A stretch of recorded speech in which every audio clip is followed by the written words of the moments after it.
아빠, 여기서 자면 안 돼요? 5살 아들 크리스토퍼가 지하철 화장실 바닥을 내려다보며 물었다. 차가운 타일 위에 신문지를 깔고 크리스 가드너는 아들을 품에 안았다. 밖에서 누군가 문을 두드렸다. 여보세요? 거기 누구 있어요?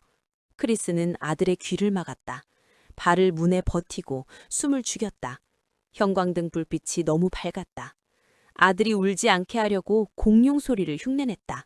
으르렁, 우리는 동굴에 갇힌 거야. 공룡들한테서 숨는 거지. 아들이 웃었다. 그 웃음을 들으며 크리스는 생각했다. 2년 전만 해도 나는 의료기기 영업사원이었는데 도대체 어떻게 이렇게 됐을까? 1981년 샌프란시스코. 크리스 가드너는 38살이었다. 의료기기 판매로 근근히 생활하며 아내 린다와 어린 아들을 키우고 있었다.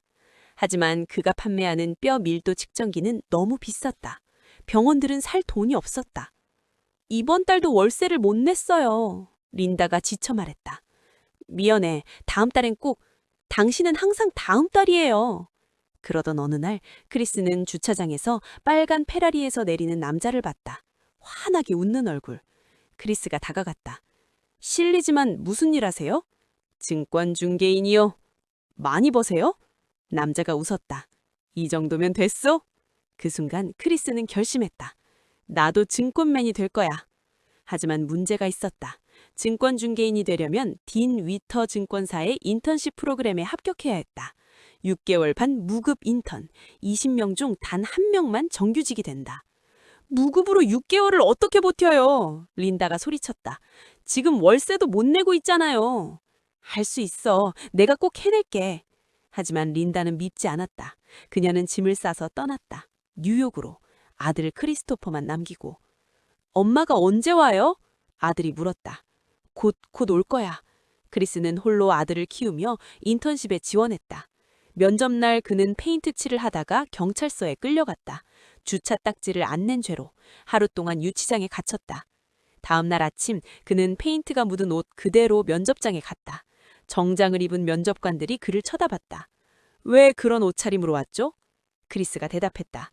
제 인생의 중요한 하루를 정장을 못 입고 온 것에 대한 이야기를 해야 한다면 그건 정말 끔찍한 이야기일 겁니다. 침묵. 그리고 한 면접관이 웃었다. 합격입니다. 인턴십이 시작됐다. 하지만 수입은 0달러. 크리스는 의료기기를 계속 팔며 살아야 했다. 하지만 아무도 사지 않았다.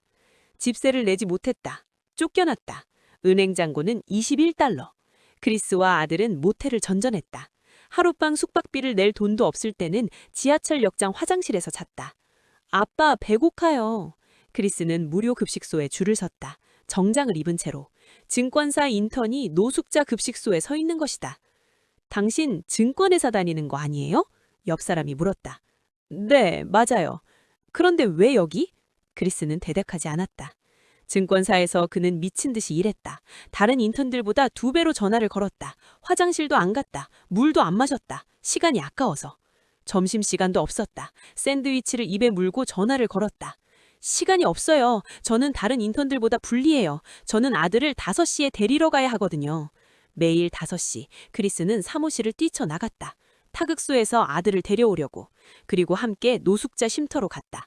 침대를 얻기 위해 오후 5시에 줄을 서야 했다. 늦으면 자리가 없었다. 어느 날 크리스가 늦었다. 쉼터가 다 찼다. 죄송합니다. 오늘은 자리가 없어요. 제발요. 아이가 있어요. 규칙이에요. 크리스는 아들을 안고 거리를 헤맸다. 어디로 가야 할까? 지하철 역장 화장실. 거기밖에 없었다. 문을 잠그고 신문지를 깔고 아들을 안았다. 아빠, 여기서 자면 안 돼요? 괜찮아. 우린 동굴에 있는 거야. 공룡들한테서 숨는 거지. 밖에서 누군가 문을 두드렸다. 크리스는 발로 문을 막았다. 아들의 귀를 막았다.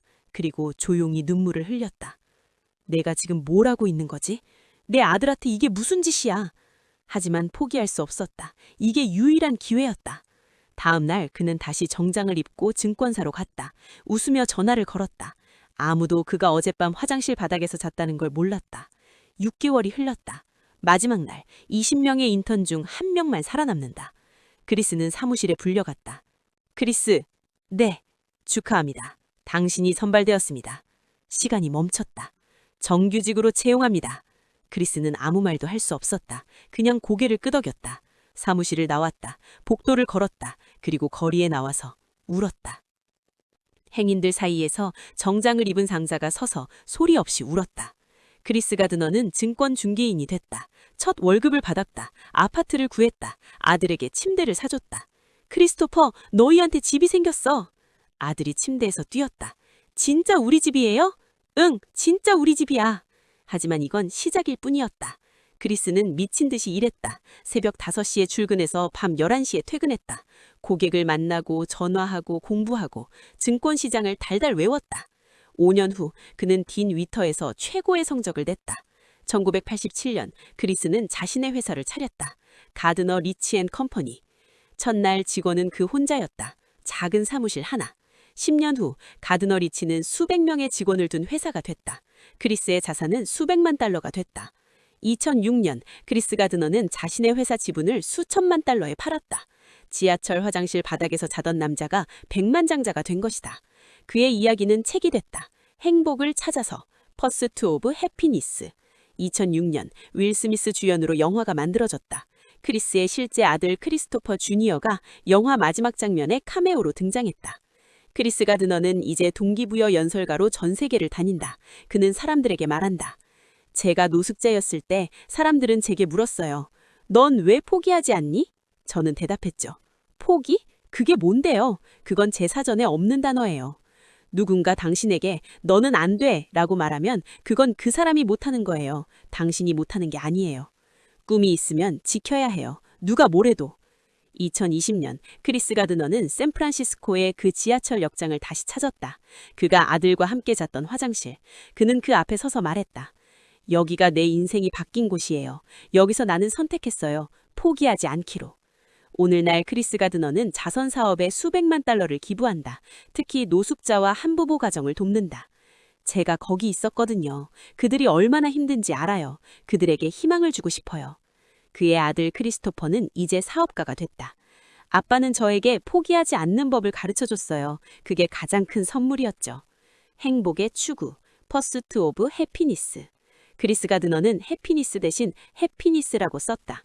아들이 다니던 타글소 벽에 잘못 쓰여 있던 철자. 그는 그 철자를 자신의 책 미름으로 삼았다. 완벽하지 않아도 괜찮아요. 행복은 완벽함에 있지 않아요. 행복은 절대 포기하지 않는 것에 있어요. 지하철 화장실 바닥에서 아들을 안고 울던 남자. 지금은 수백만 명에게 희망을 주는 사람. 제 인생에서 가장 어두웠던 순간이 가장 밝은 미래로 가는 문이었어요. 당신이 어디 있든 무엇을 하고 있든 포기하지 마세요. 행복은 찾아오는 게 아니에요. 당신이 찾아가는 거예요. 나는 항상 내 아들에게 말합니다.